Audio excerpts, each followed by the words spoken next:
everybody. It's April 2nd, 2007. Or as I like to call it, Spooky Tales Monday.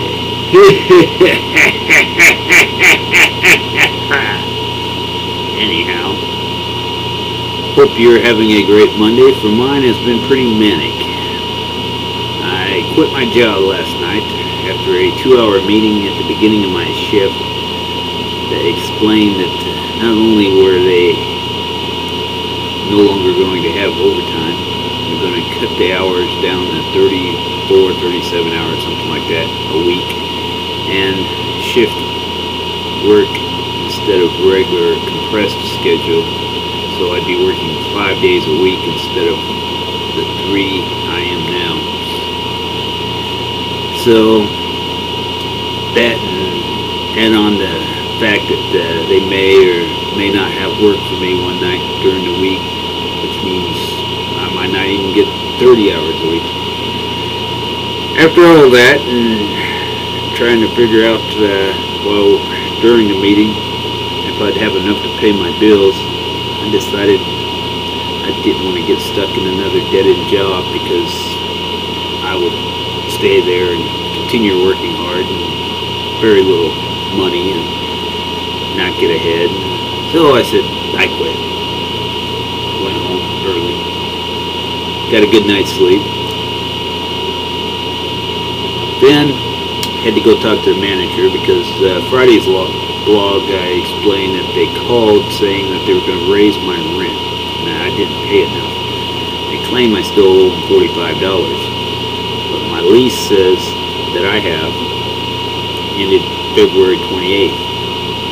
They've never contacted me to claim they got 30 days to contact me about an increase in my rent. They never did. They can't verify that they ever did. Then I go down there and I'm talking with her, and she shows me the lease that they have. It says March 30th. And I said, well, this is the copy that you gave me. It says February 28th, same date. So that means they changed the date on my lease after I signed it, which I'm no lawyer, but I know that's a violation of the law. I explained to her that they can't raise my rent unless they give me 30 days notice. They never gave me 30 days notice, so I don't have to pay until May.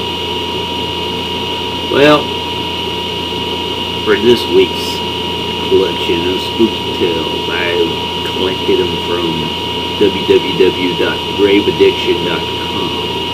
Very good site. If you go to the haunted places section, they have pictures and maps of all the places I'm talking about. In the first place is going to be Belmont County, Ohio, the Egypt Valley Wildlife Area. This is a place that today people claim to see the ghost of Louisa and Thomas wandering Egypt Valley.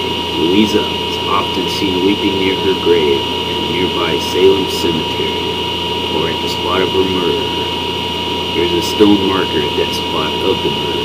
Thomas Carr is said to haunt this area. People see a spirit wandering around the area close to the murder site. Louisa Fox was a 13-year-old girl who lived in the area with her family. She was dating a local coal miner, Thomas Carr. Thomas Carr was furious when he heard that Louisa and her parents wanted to end their engagement. On January 21st, 1869, he waited behind a fence on the road. Louisa took home from work every night.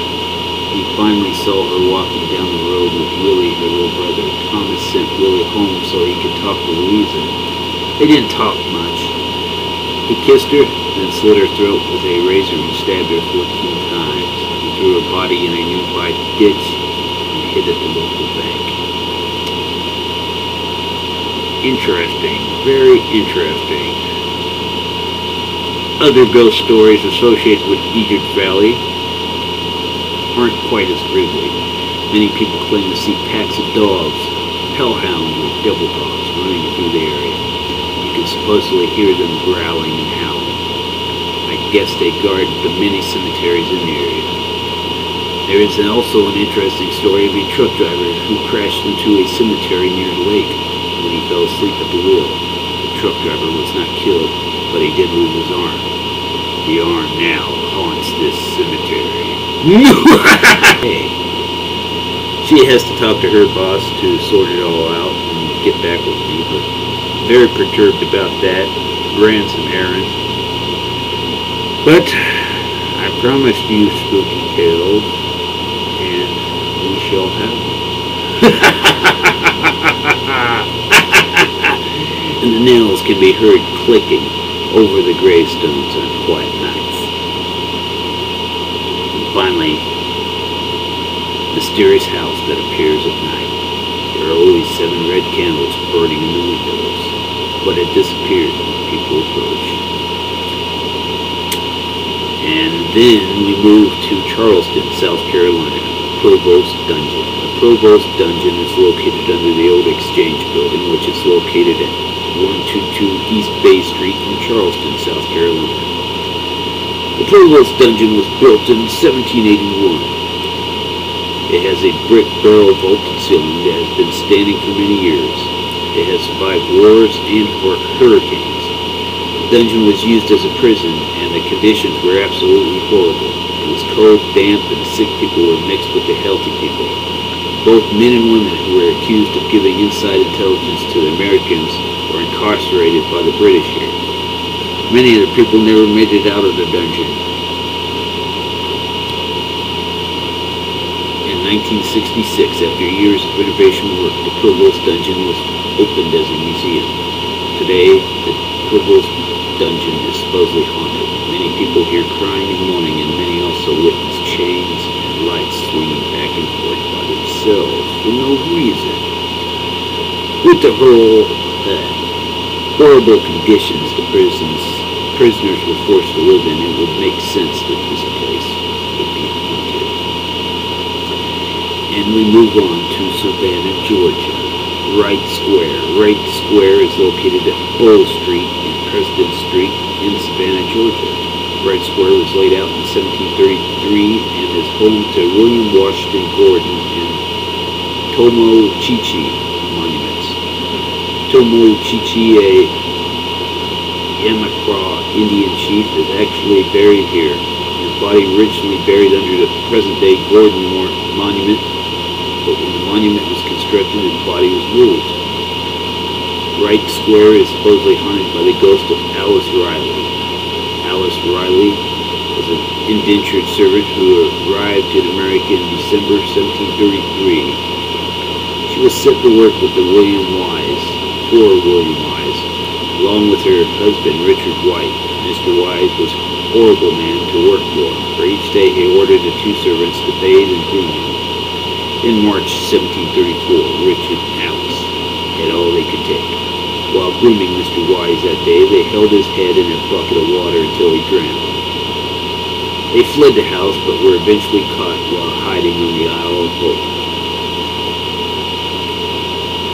Both Alice Riley and Richard White were sentenced to death for Mr. Wise's murder. They hung Richard White first, but when it came time to hang Alice, they found out she was pregnant with William Wise's baby.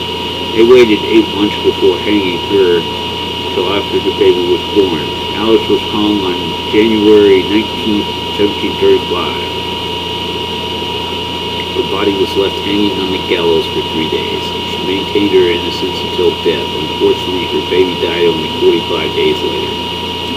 Today, many people, especially pregnant women and mothers, see her ghost running through the square, screaming and crying.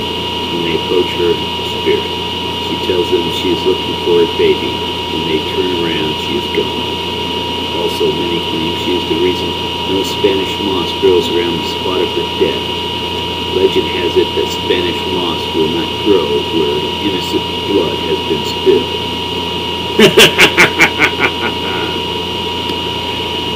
And that is it for Spooky Tales this week. I will see you all tomorrow, if you dare.